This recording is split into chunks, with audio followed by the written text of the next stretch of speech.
¿Te has preguntado cómo se originó la materia y las estructuras que observamos en el universo? ¿Cómo ha evolucionado y cómo terminará el mismo? ¿Cuál es su composición actualmente? Bueno, estas grandes preguntas son las que se han hecho en la humanidad por siglos y más o menos en los últimos 100 años la cosmología se ha acercado a una breve respuesta con el modelo estándar cosmológico. Hola, yo soy Laura Viviana y hoy te hablaré de este pilar cosmológico. Primero, haremos un cubo Rubik con el contexto histórico y finalmente dar con el resultado de qué es, concluyendo con la ecuación del universo resultante que define la historia de nuestro universo. Empecemos. Este bellísimo modelo describe la estructura y evolución a gran escala de todo el universo, incluyendo grandes tópicos actuales como la materia y energía oscura. Además, lo más bacano es que este es consistente con la cuántica y la relatividad general. Sin embargo, la trayectoria para llegar al mismo no fue nada fácil, y grandes mentes científicas del siglo XX se vieron involucradas en el proceso armando un cubo Rubik del universo. En 1915, el gran y aclamado Albert Einstein muestra al mundo sus ecuaciones del universo de la teoría de relatividad general, las cuales incluyen el conjunto de elementos y el propio recipiente que compone el universo. Esto lo hace describiendo la relación de un espacio-tiempo curvado por la gravedad con los componentes del universo. De manera que la curvatura le dice a la materia cómo moverse y de forma recíproca la materia le dice al espacio cómo curvarse. La representación más acertada de esta teoría es aquella en donde un objeto con gran cantidad de masa deforma el espacio-tiempo, dándole una curvatura al mismo. Esta curvatura genera un efecto óptico de contracción, como se puede observar en el video. Y en realidad, aquellos que denominamos gravedad no son más que consecuencias de esta curvatura cuatridimensional.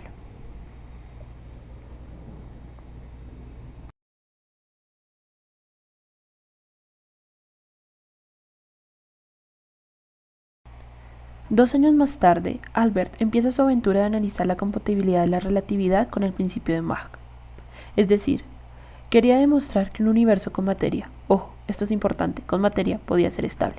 Para esto introdujo en sus ecuaciones de campo un término que denominó la constante cosmológica. Al introducir lambda se introduce una acción repulsiva del campo gravitacional sobre ciertas escalas espaciales muy grandes, de manera que con un universo homogéneo e isotrópico y con la constante cosmológica se puede reproducir un universo estático. William de Sitter encuentra unos años después la solución de vacío de las ecuaciones de Einstein que incluían la constante cosmológica, es decir, habla de un espacio-tiempo que se expandía incluso si el universo carecía de materia. Albert se opone fuertemente a esta idea, pues según él, el espacio-tiempo requería materia, este momento de nacimiento de la cosmología moderna. Unos años más tarde, Friedman descubre soluciones dinámicas de las ecuaciones de Einstein, es decir, un universo que se contrae o se expande. Albert no cree que se esté describiendo el universo real. Después de un tiempo, Lemaitre redescubre las ecuaciones de Friedman y apoya la idea de un universo en expansión. En el año de oro de la cosmología observacional se muestran que efectivamente las galaxias sí se están alejando unas de otras. En este momento se anula la idea de un universo estático. Debemos resaltar que estas observaciones conocidas como la ley de Hubble, aunque sí son correctas, sin el estudio de Lemaitre y Friedman seguramente no se sabrían interpretar. Sin embargo, casi nunca se mencionan sus nombres en el descubrimiento de Hubble. Con la teoría del universo expandiéndose surgen varias ideas. Finalmente, Eddington muestra que un universo estacionario era imposible al traducir y avalar el trabajo de su alumno Lemaitre, lo que lleva a Einstein y a Sitter en 1932 a publicar una solución de las ecuaciones sin la constante cosmológica. En 1946, George Gamow postula la hipótesis de existencia de una radiación de fondo de microondas generada en un universo compacto que se irá expandiendo y enfriando. Fred Hoyle, Hermann Bondi y Thomas Gold hablan de un universo estacionario con creación continua de materia.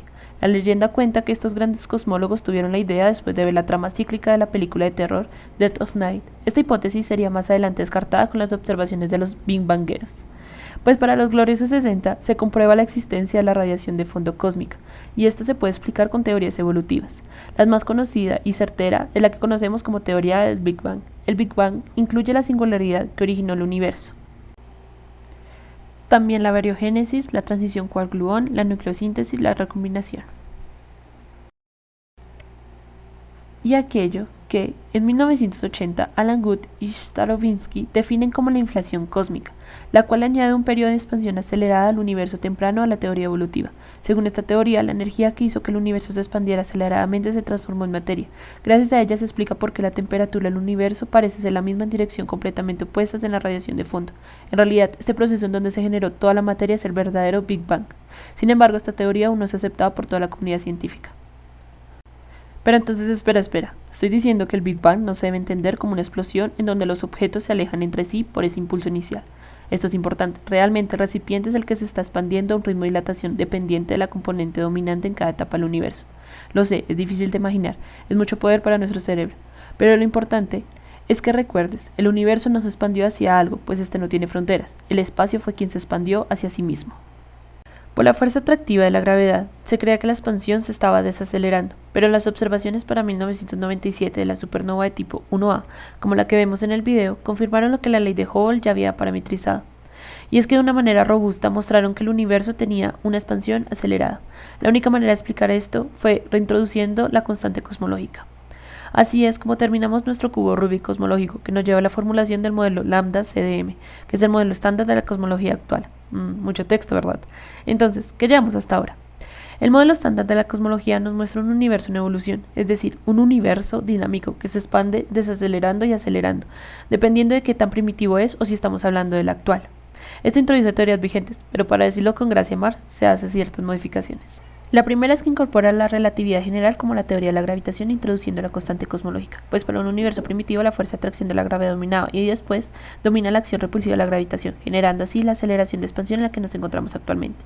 Esta constante cosmológica, esta energía que desconocemos y que hace que el universo se esté expandiendo aceleradamente, es lo que actualmente se conoce como energía oscura. La segunda es que incorpora la teoría cuántica de campos como la teoría de la materia, agregando una componente nueva en la fuente del campo gravitacional denominada materia oscura. Espera, hagamos un paréntesis. ¿Qué sabemos o suponemos de la materia oscura actualmente? Es neutra y oscura, pues no interactúa con ondas electromagnéticas. Es estable, es decir, perdura en el tiempo sin descomponerse. No es relativista, es decir, no se mueve con velocidades cercanas de la luz. No está formado por partículas bariónicas ni partículas cargadas. No se puede ver y aún no sabemos su origen.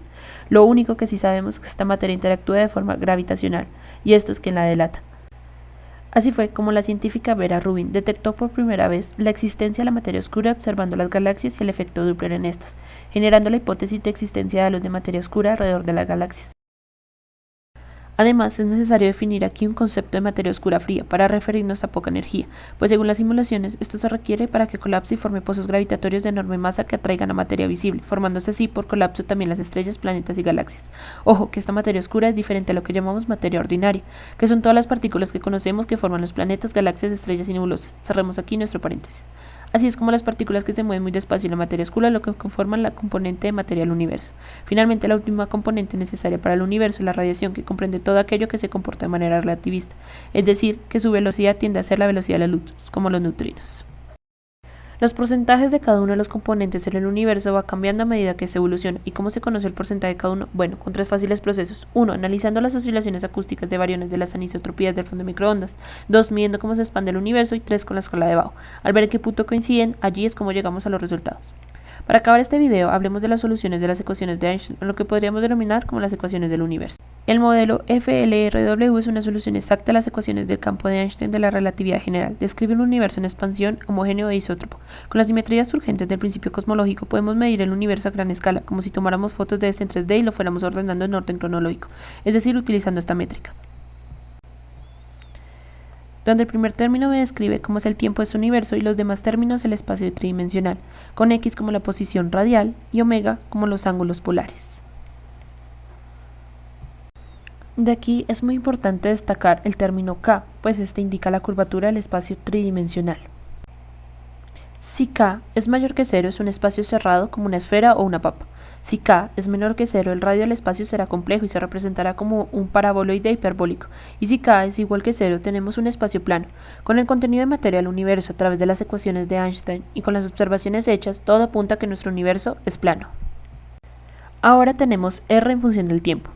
Esta es la distancia que se ha creado entre los elementos del espacio, es decir, cuánto se ha expandido el espacio en sí, como lo mencionamos antes. Con esto podemos definir a A como el factor de escala, que es el porcentaje de aumento de las distancias, y a H como el ritmo de expansión o constante de Hubble, que es el ritmo de aumento de las distancias. Ahora, para determinar las componentes del universo de las ecuaciones de Einstein, tenemos que, con la exigencia del principio cosmológico, las componentes deben seguir las ecuaciones de un fluido ideal, con sus propiedades de densidad, presión y la ecuación de estado. Con estas condiciones y definiciones se obtienen las ecuaciones de Friedmann, donde el ritmo de expansión depende de la densidad y la curvatura espacial, y la aceleración de la expansión depende de la densidad y la presión. ¿Pero esto verdaderamente nos dice cómo es nuestro universo? Pues no, porque aún no sabemos bien qué son las componentes de nuestro fluido perfecto. Lo único que podemos decir es que haciendo algunas aproximaciones tenemos que la materia, al ser partículas no relativistas y con masas más o menos grandes, entonces su interacción tiende a ser nula, de manera que su presión es igual a cero. Lo que implica esto la evolución de la materia conforme el espacio-tiempo se vaya expandiendo es que su densidad de energía va a decrecer como el inverso del volumen. Mientras que la radiación, su presión es su densidad tercios. Entonces, respecto a la evolución de la radiación, su densidad de energía va a decrecer aún más rápido que la de la materia. Mientras que la constante cosmológica tiene una ecuación de estado, en donde se dice que su presión es negativa, lo que significa que su densidad es constante, es decir, que hay algo que está aportando energía al sistema. Por eso es correcto denotarla como energía oscura. Si graficamos estos valores a través del tiempo, podremos notar que en el universo primitivo la radiación dominaba y posteriormente la materia, pero como la energía oscura es constante, es curioso ver que a medida que el espacio-tiempo se expanda, terminará gobernando la dinámica futura del universo. Y nosotros hoy nos encontramos aquí, donde la energía oscura domina, pero no por mucho. El modelo estándar cosmológico es muy completo y al mismo tiempo muy incierto, pues no conocemos que son dos componentes fundamentales del mismo. Además, tampoco explica por qué tenemos que asumir el principio cosmológico.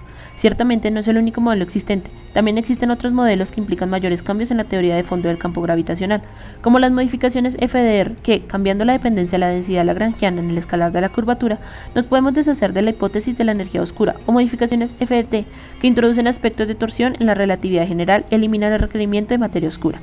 Pero, como se podrán dar cuenta, estas modificaciones son mucho más complicadas que las del modelo actual. Todavía nos queda mucho camino por recorrer para poder explicar el modelo estándar cosmológico de una manera concreta.